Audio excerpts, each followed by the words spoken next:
Welcome to the IAC Nuclear PET Accreditation On-Demand webcast on Case Studies, Documenting Your Facility's Quality.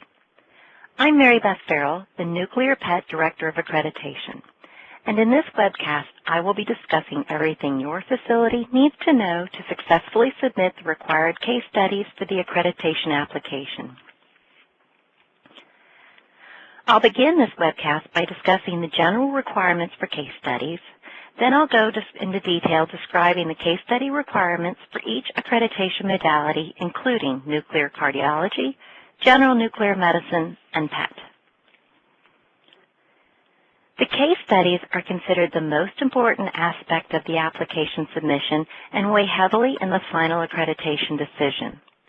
Case study submissions provides the facilities with an opportunity to demonstrate the quality of their work, and it is suggested that you submit your best work. The case studies allow the IAC to evaluate the laboratory's interpretive and technical quality. You are required to submit images and final reports of studies performed in the laboratory. The images are evaluated in terms of overall image quality, accurate acquisition, processing and display, and the presence or absence of artifacts. Reports are evaluated in terms of completeness, accuracy, and compliance with published guidelines. Historically, facilities applying for accreditation were required to submit raw digital data as part of their application. That raw data was then reprocessed at the Yale Core Lab. As of April 2008, laboratories may no longer submit raw digital data. Laboratories are now required to submit all images as either hard copy or electronic images. The IAC would like to do our part in being a green company and helping to save a few trees, and therefore the preferred method for case study submission is processed image data in digital format on CD, DVD, or flash drives. No optical discs will be accepted. Facilities may submit screen captures of static images as JPEGs, TIFF files, or BMP or bitmap files. Or labs may submit equipment-specific images with an embedded image-specific reader, such as a DICOM viewer. Movies may be submitted as MPEG, AVI, QuickTime, or Windows Media Player files. If you choose to submit your images on CD, DVD, or flash drive, the images must be able to be viewed or opened on any computer. We strongly urge you to try your CDs out on your home computer before sending them to us to save time and confusion. If you can't view the images from your home computer, then we will not be able to view them either. If you're unable to submit your images in digital form, you may submit hard copy images as long as those hard copy images are of interpretable quality. Here's a tip. Submit both hard copy and electronic, and that way you've covered all of the bases. Occasionally, we hear from facilities using older legacy imaging systems that state they are unable to submit either electronic data or hard copy images. The IAC nuclear PET standards require that a facility must be able to transmit current or archived patient studies to an outside, non-affiliated entity in a format that is of interpretable quality. Transmitted may mean in electronic or hard copy form. All patients are entitled to a copy or record of their images and data. All case studies must be labeled, including any discs and hard copy, with the following information: laboratory name, application or laboratory ID number, site name if there are multiple sites, patient name, date of the study, and type of study. Remember, all case study documentation, whether on CD or DVD or paper, must be submitted in duplicate. The reason for this is that one copy is mailed to one physician reviewer and one copy is mailed to a technologist reviewer for evaluation, and both must have a complete set of the data to review. And finally, for all cases submitted, whether nuclear cardiology, general nuclear medicine, or PET, applicant laboratories are instructed to submit all images utilized in the interpretation of a study by the physician. As I just mentioned, As part of the review process for accreditation, a physician and technologist will both independently review the submitted data to determine if a reasonable diagnosis could be made based on the images and data provided. I will now move on to explain the specific nuclear cardiology case study requirements. In January of 2009, the case study selection requirements for myocardial perfusion imaging changed. Historically, facilities were required to follow a random formula of case study selection where the first study was chosen from the first Monday of the month, 2 months prior to the application deadline, and the next case study was chosen from the first Wednesday, etc. The requirements are now much simpler. Laboratories applying for myocardial perfusion imaging must submit 5 complete studies following these guidelines. 1 case study must be normal. There must be 1 study demonstrating myocardial ischemia, 1 study demonstrating infarction, 1 study demonstrating significant regional or global wall motion abnormality, and the 5th study must also be abnormal, but the lab may choose the type of abnormality. Don't worry if you have an infarction study that also demonstrates peri-infarction ischemia or a wall motion abnormality. The point is to make sure that the case studies demonstrate the different types of pathology. We are interested in how myocardial perfusion defects are quantified in terms of size, which is small, medium, and large, severity, such as mild, moderate, or severe, type, which is fixed or reversible, and location, such as mid-anterior wall extending to the apex. I'd also like to point out that an abnormal study is one that has a true positive findings or true abnormalities demonstrating clinical pathology. Images with artifact or attenuation would not qualify as abnormal studies. For example, a myocardial perfusion imaging study with breast attenuation or diaphragmatic attenuation would not be considered abnormal. However, any type of fixed scar or reversible defect would be considered abnormal. At least one of the 5 submitted myocardial perfusion studies must be an exercise stress study, and 1 must be a pharmacologic stress study, such as a regadenoson or dobutamine study. The cases may be selected from within 1 year of application submission. That means if you plan to submit your application on April 1st, you may go back 1 year from April 1st to choose your cases. The cases must be interpreted by as many different physicians as possible. For instance, if there are 5 interpreting physicians in the laboratory, then each case study must be from a different physician. Or, if there are 2 interpreting physicians in the laboratory, then 3 case studies must be submitted from 1 physician and 2 case studies from the other physician. As a new requirement, laboratories are now required to submit 2 abnormal myocardial perfusion reports, in addition to the case studies, from each interpreting physician listed on the application. The final reports will be reviewed for completeness, format, and content. For equilibrium radionuclide angiography cases, the lab must submit 3 cases performed within 1 year of the application submission.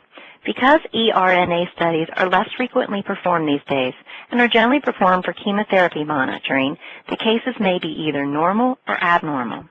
These cases should also represent as many different physicians as possible.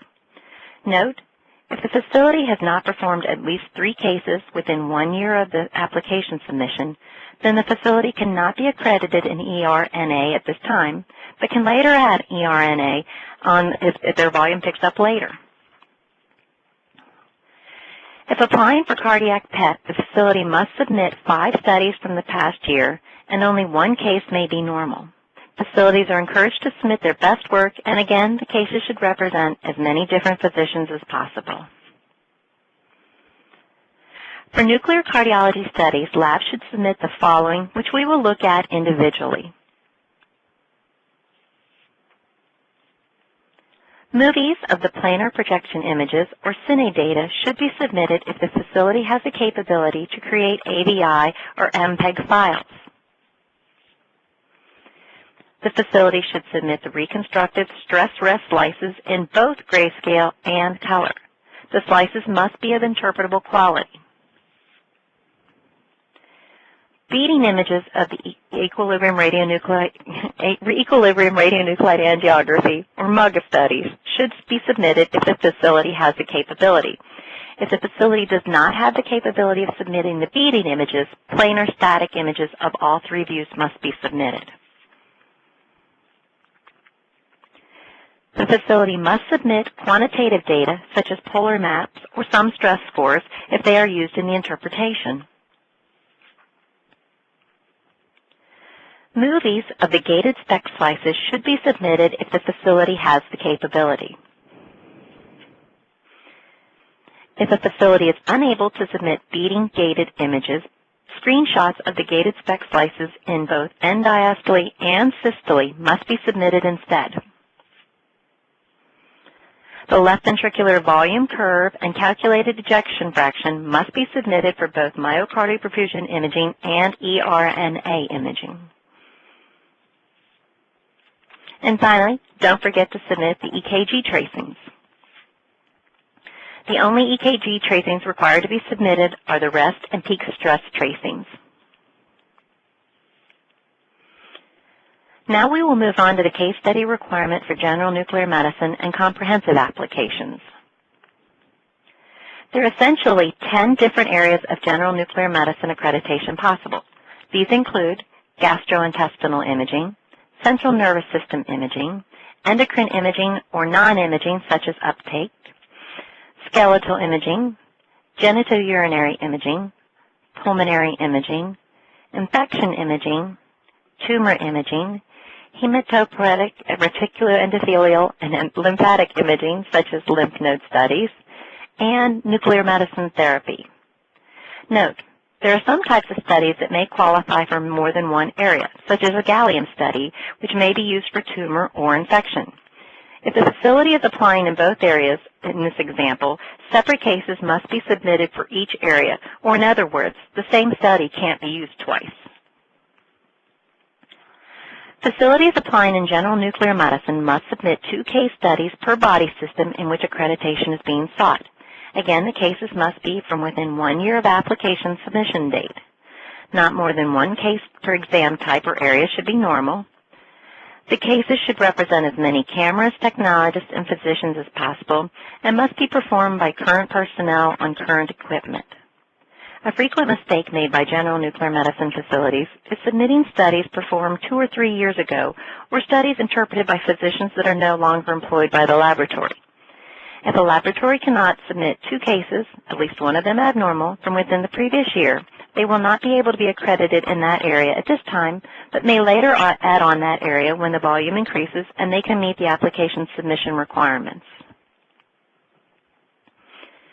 If performing general nuclear medicine and PET or nuclear cardiology together, a facility can apply for comprehensive nuclear medicine accreditation.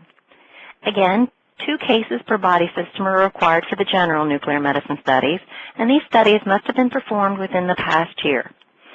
If nuclear cardiology is part of the comprehensive application, then it is necessary to submit 3 myocardial perfusion imaging and 3 ERNA studies if performed, following the same rules for the cardiac case studies we just discussed. If PET accreditation is sought as part of a comprehensive application, then 3 PET cases per area in addition to the other general studies must be submitted. Not more than 1 case per exam type should be normal. And the selected cases should represent as many staff visit numbers and equipment as possible.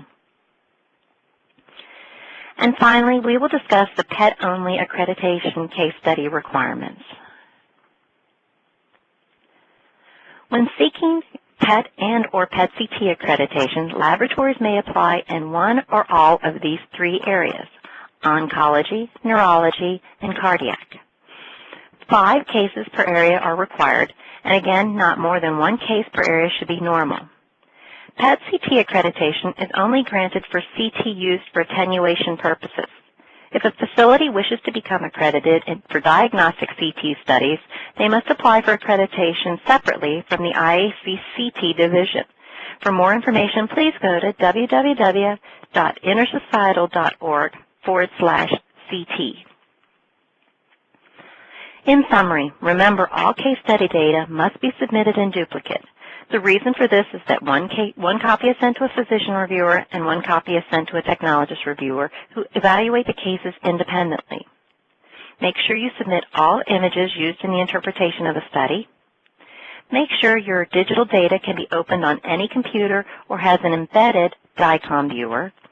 This is one of the most common problems with application submission. Don't forget to submit any additional clinical information, worksheets, stress data, and/or ECG tracings.